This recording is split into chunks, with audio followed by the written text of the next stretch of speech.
Hi. We're going through all of our what's in our pack stuff because we've been hiking for a few years and found it really helpful when we started to find out what people were carrying. And now that we have a little bit more down pat as to what we carry, I figured it's about time.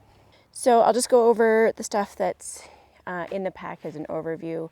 I won't go into too much detail as to what each of the things are and my thoughts.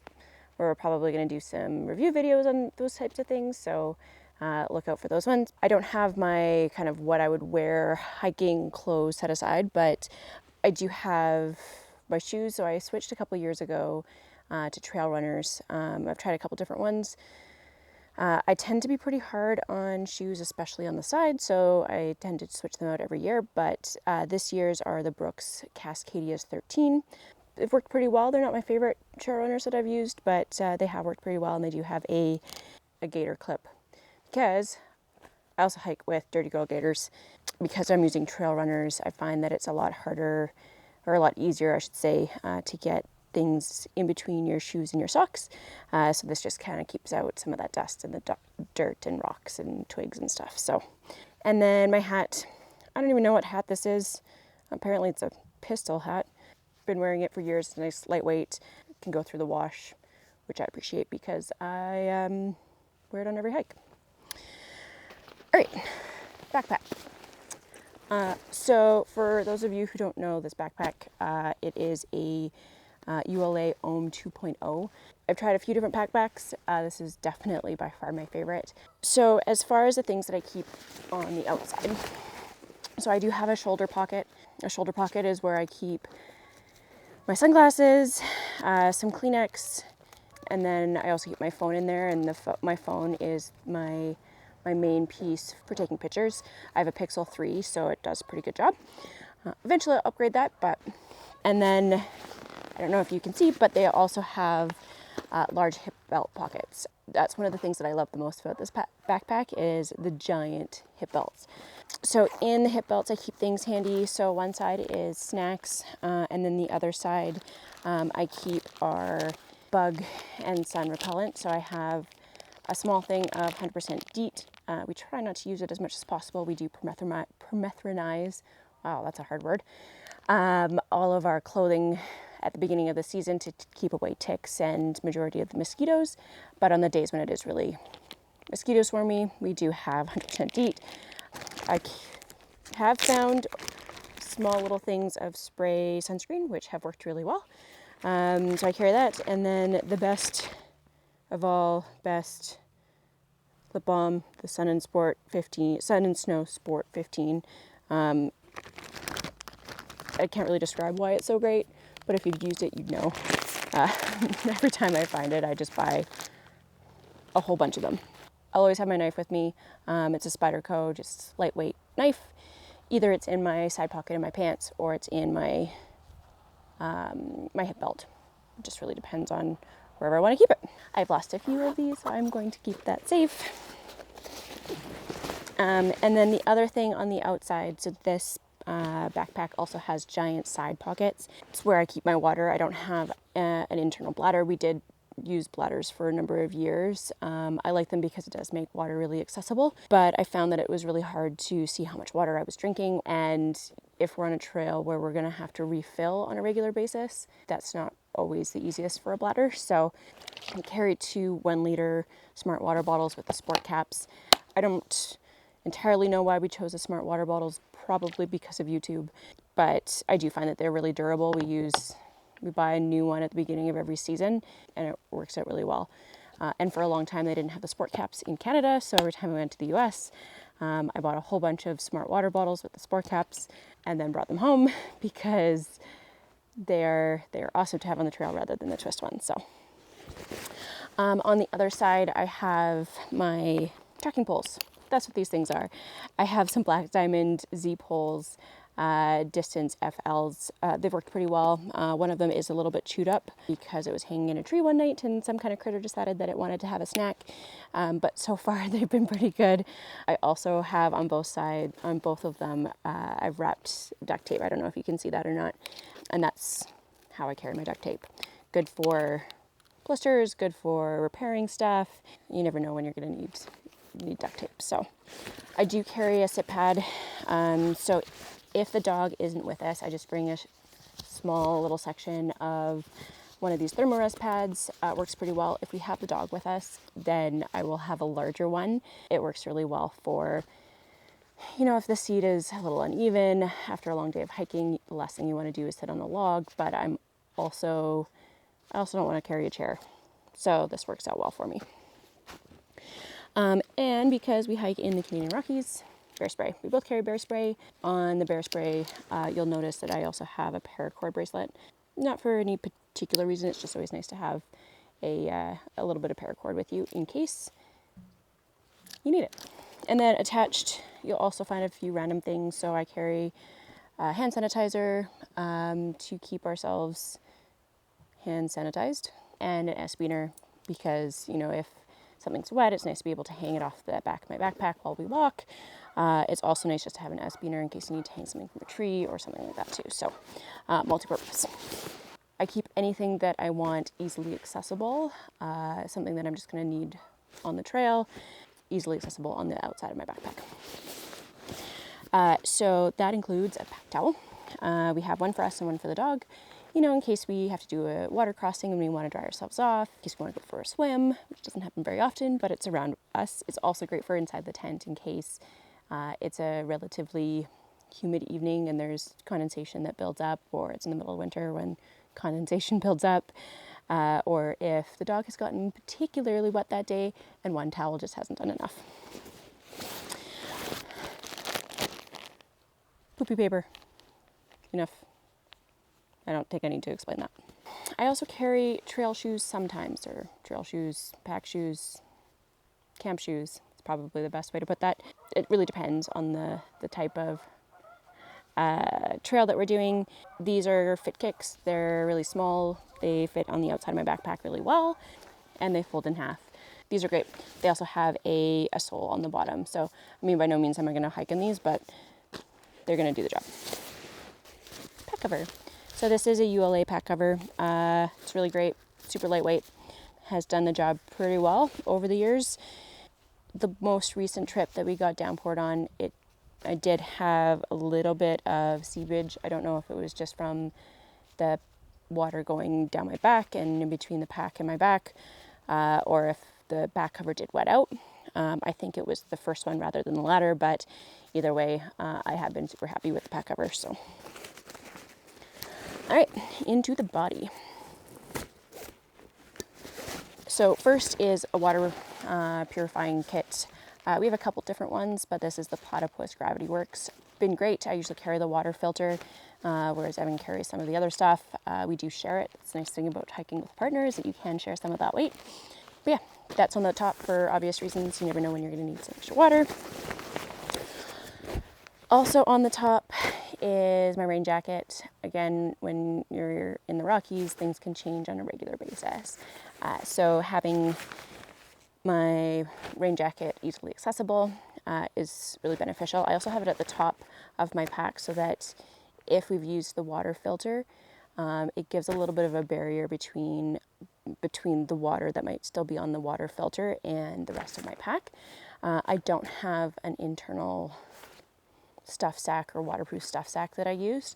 That might change in the future, but so far I found that it's worked pretty well. I do have everything in relatively waterproof places, and I haven't had any issues with it, but I do find that having this underneath the water filter sometimes can just give it a little bit of extra protection. And then also, speaking of things that might come in handy, I have my emergency kit. So emergency kit, it has a number of different things, but would give me enough stuff that if I was stuck in the wilderness for a night unexpectedly, that I would be able to hopefully survive off of this. It has some, it has my Leatherman. Sometimes I don't always bring my Leatherman.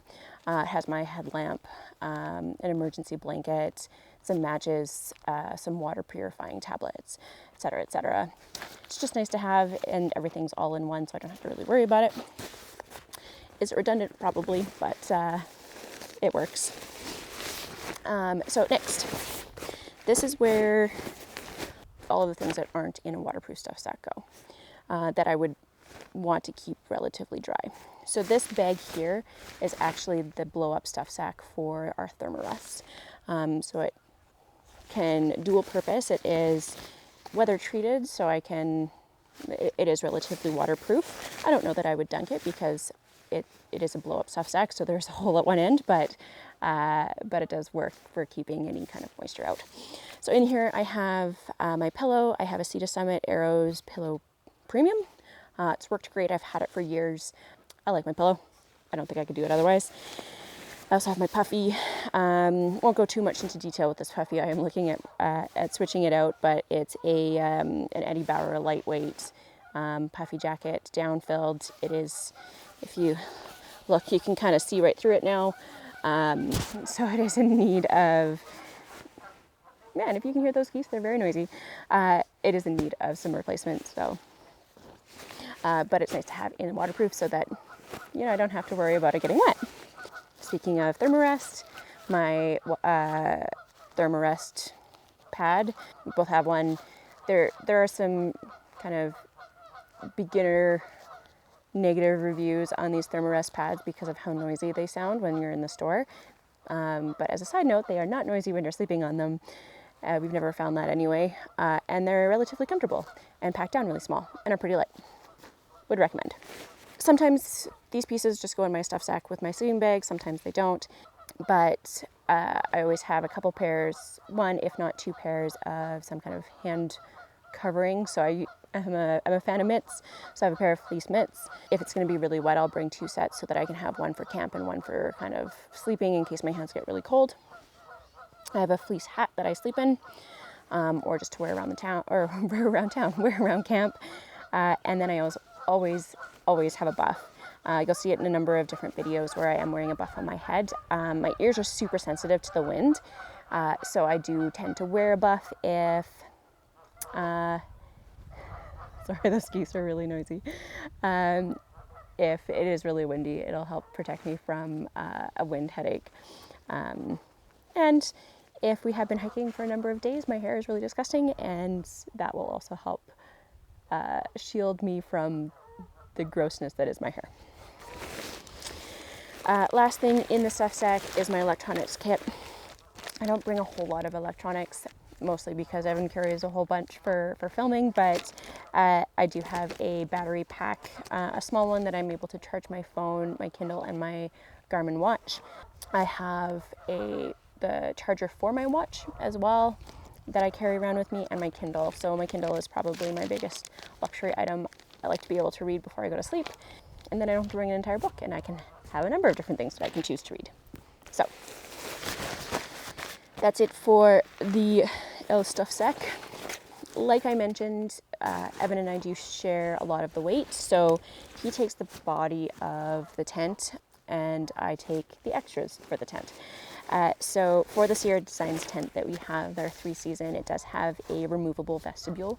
We don't have to take this, but we do on most trips, just because it is nice to have an extra little space, especially if it's going to be raining, that we can store our crap and then dry off the dog before we get him into the tent. So we do bring that, and I carry that. It does have another pole with it, just tied together with a little bit of paracord. And then I also carry the poles. This tent is pretty robust, so it has lots of poles. And then on the tent side as well, I also carry the pegs. We usually have enough pegs for the tent for all of the guy outs, and then if we have the tarp, we always have a couple extra tent stakes just in case we want to set up a tent or a tarp and need to stake it down. I also carry a bag of bags. So the bag has a number of different types of things. It has a couple grocery bags. It has a large garbage bag. It has a couple Ziplocs. It has a couple produce bags. The produce bags we use for putting on our feet when our feet are wet. And then when we're at camp, so that we have something that's a little bit more dry and we're not getting our camp socks or our next day hiking socks wet. I find it very useful to have a bag of bags, and usually go through most of them throughout the trip in some way, shape, or form. So kind of handy. This is usually in my food bag, but I figured I would take it out. This is my toiletry bag, so pretty minimal. I do wear contacts, so I have some extra night and day contacts. I do wear contacts that I can sleep in, so that I'm not sticking my dirty fingers in my eyes at the end of the day. But I have a couple extra of those just in case, because I am quite blind. I have some eye drops, and then just your toothpaste, toothbrush, and an extra hair elastic, because being in the backcountry without a hair elastic when you have long hair sucks. Food bag. So we just have a couple of these 10-liter outdoor research dry bags. Well, I just stuffed a bunch of food in this. This is not actual what our food would look like in a trip, but this is probably enough food for one day for the two of us. If we are going to go somewhere with where we can't hang, we do have an sack that we use. But for the most part, if we're able to hang our food, we just bring a couple of those, one each, and then that gives us enough for a couple days and be able to split up our food. And then my sleeping system. So I'm not going to take out everything in here because knowing me, the wind would pick up and then my nice quilt would go into the gross pond behind me. Yeah. Anyway, in here I have my sleeping clothes. So I have a pair of sleeping socks, my long johns. So I have a 200 weight icebreaker long johns, full length, and then a 200 base layer icebreaker merino wool shirt. That's typically what I sleep in, as well as my hat, depending on the conditions. In here as well, I also have my extra clothes for the trip. I don't bring a whole lot of extra clothes. Some extra underwear, some extra socks, and sometimes, depending on the trip, I'll bring an extra long sleeve shirt or an extra tank top, just so that I have a little bit of versatility for when we're on the trail.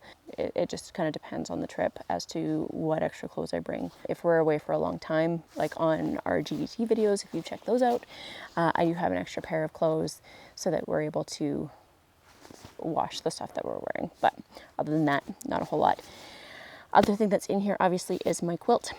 I have a Hammock Gear Burrow 0 degree quilt with snaps on the bottom. Again, I'll do a video as far as a review of that quilt. It's one of my favorite pieces of gear. I can't recommend having a quilt high enough, but it does take some getting used to. Anyway, that's in here as well. So all of my sleeping system is in a dry bag. Again, 10-liter outdoor research dry bag. I've had this quite wet on the outside and had everything inside still be completely dry. So I have been, unfortunately, have been able to test out the waterproofness of this. So it does work quite well. Last but not least, rain pants. I do carry rain pants on almost every trip. Almost every trip when I'm packing the rain pants, I think that they're stupid. I shouldn't bring them. I will never wear them. And almost on every trip I do. Especially this last summer. So we're right at the end of the summer of 2019, and this summer has been really, really wet. Lots of rain, lots of cold.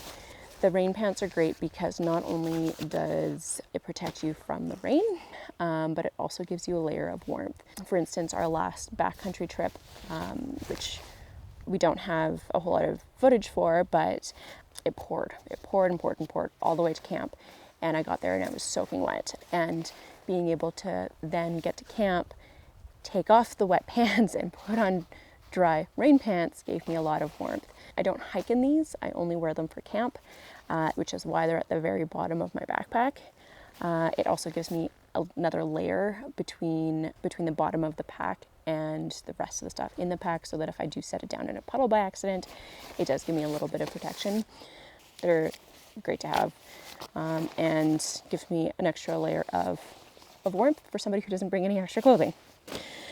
Anyway, I think that's everything. If you have any questions, concerns, thoughts, things that you think I should do differently, please comment below.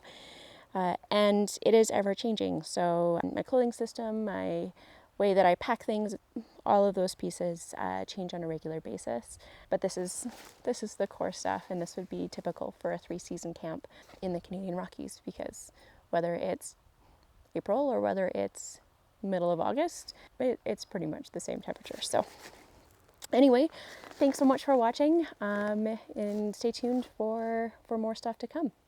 Thanks, guys.